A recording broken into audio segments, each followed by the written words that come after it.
لکل نبی فی الانام فضیلہ وجملتها مجموعۃ لمحمدی، ہر نبی کو فضیلت ملی، مقام ملا، مرتبہ ملا، حیثیت ملی، بلندی ملی، وقار ملا، خوشحالی ملی، کامیابی ملی۔ سارے انبیاء کے فضائل کو،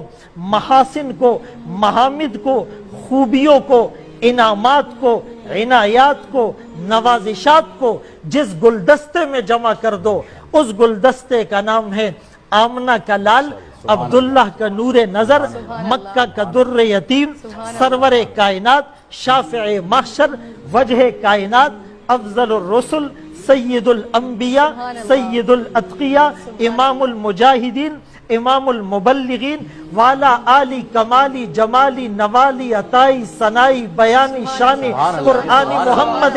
منور مطہر معزز اعلیٰ عرفہ اکمل اور کامل نبی، وہ نبی اللہ اکبر کبیرہ جس نبی میں آدم کا خلق، شیس کی معرفت، نوح کا جوش تبلیغ، ابراہیم کا ولولہ توحید، اسماعیل کا ایثار، اسحاق کی رضا، صالح کی فصاحت، لوط کی حکمت، موسیٰ کا جلال، ہارون کا جمال، یعقوب کی تسلیم و رضا، داؤد کی آواز، ایوب کا صبر، یونس کی اطاعت، یوشع کا جہاد، دانیال کی محبت، الیاس کا وقار، یوسف کا حسن، یحییٰ کی پاکی، عیسیٰ کا زہد و تقوی، سلیمان کی سیاحت، ورفعنا لک ذکرک، جہاں کے سارے کمالات ایک تجھ میں ہیں، تیرے کمال کسی میں نہیں پر دو چار۔